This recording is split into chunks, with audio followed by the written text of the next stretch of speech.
পবিত্র মাহে রমাদান, এটি একটি ফজিলতের মাস, এটি হচ্ছে বারাকার মাস, এটা হচ্ছে বান্দার জীবনের পরিবর্তন ঘটানোর মাস। কথা বলেন ঠিক কিনা?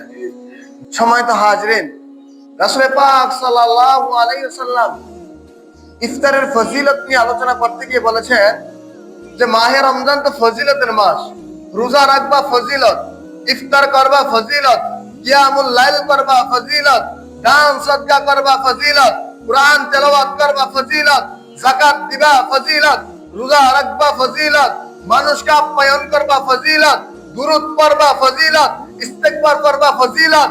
মাহে রমজান মানে ফজিলতের উপরে ফজিলতের মাস, বলেন না সুবহানাল্লাহ। আল্লাহর হাবিব সাল্লাল্লাহু আলাইহি ওয়াসাল্লাম এই জন্যই বলেছেন ওয়ামান ফাতরা ফিহি, আল্লাহর নবী বলেছেন যে ব্যক্তি এই মাসে রোজাদার ব্যক্তিকে ইফতার করাবে কানা লাহু মাগফিরাতুন লিযুনুবিহি, আল্লাহ তাআলা আপনার অতীতের গুনাহগুলো maaf করে দিবেন। সুবহানাল্লাহ। গুনাহগুলো, সগীরা গুনাহগুলো maaf করে দিবেন।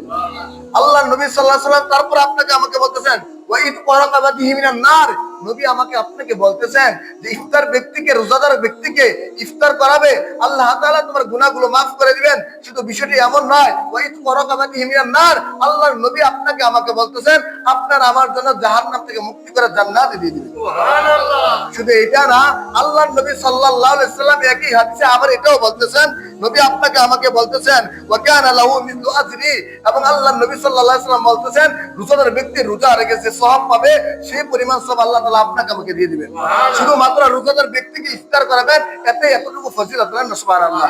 শুধু এটা না, আল্লাহর নবী সাল্লাল্লাহু আলাইহি ওয়াসাল্লাম আপনাকে আমাকে এই ঘোষণাটাও দিচ্ছেন, নবী করিম সাল্লাল্লাহু আলাইহি ওয়াসাল্লাম বলেন মিন গায়রি আইয়াম কুসা মিন আজরি শাই, রাসূল পাক সাল্লাল্লাহু আলাইহি ওয়াসাল্লাম বলেন এত সওয়াব পরিমাণ দিবে তো উম্মত এটা আবার ভাইবো না, এটা আবার চিন্তা করো না যে আমাকে তো সওয়াব দিল তার মানে রোজাদার ব্যক্তির কাছ থেকে সওয়াব নিয়ে কেড়ে নেওয়া হলো।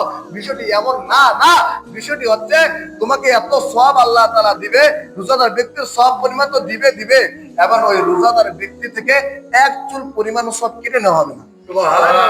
এটা শুধুমাত্র রোজাদার ব্যক্তিকে ইফতার করার জন্য এত সওয়াব, এত নেক দিবে। এখন আমার আপনার যাদের সামর্থ্য আছে মসজিদে সবাইকে ইফতার করার সমস্যা আছে, কিন্তু সবচেয়ে বড় ফজিলত হচ্ছে কি জানেন, আপনার আমার যদি সামর্থ্য না থাকে, যেহেতু ফজিলতের মাস, এই বরকত হাসিলের আমাদের প্রত্যেকের প্রয়োজন আছে কিনা?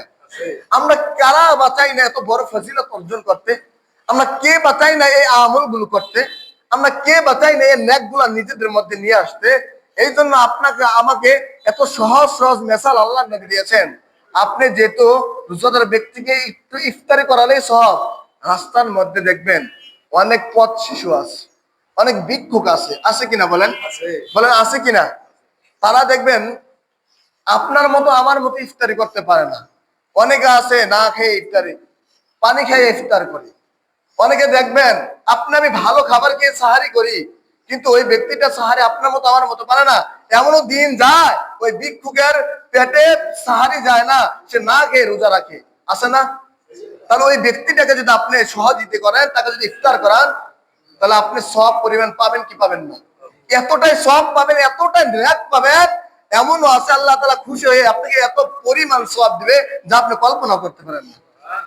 আল্লাহর নবী সাল্লাল্লাহু আলাইহি ওয়াসাল্লাম বলেন লিসাইমি ইনদা ফিতরিহি দাওয়াতুন মুস্তাজাবা, আল্লাহর নবী আপনাকে আমাকে বলতেছেন রোজাদার ব্যক্তির সব এতটাই দেওয়া হবে যে রোজাদার ব্যক্তির দোয়া আল্লাহ তাআলা কখনো ফিরিয়ে দেয় না। লিসাইমি ইনদা ফিতরিহি দাওয়াতুন মুস্তাজাবাত, রোজাদার ব্যক্তি যখন আল্লাহর কাছে ইফতারকে সামনে রেখে দোয়া করবে, ওই দোয়া আল্লাহ ফিরিয়ে দেয় না, এই দোয়াটা হচ্ছে দাওয়ায়ে মুস্তাজাবা। শুধু এটাই নয়, আল্লাহর নবী সাল্লাল্লাহু আলাইহি ওয়াসাল্লাম আপনাকে আমাকে বলতেছেন লিসাইমি ফারহাতান ওয়া ফারহাতুন ইনদা ফিতরিহি ওয়া ফারহাতুন ইনদা লিকাই রাব্বিহি, বলেন না সুবহানাল্লাহ। রোজাদার ব্যক্তির জন্য দুইটা আনন্দ, একটি হচ্ছে ইফতারের সময়, আরেকটি হচ্ছে আল্লাহর সাথে মুলাকাত, সাক্ষাতের সময়, বলেন সুবহানাল্লাহ।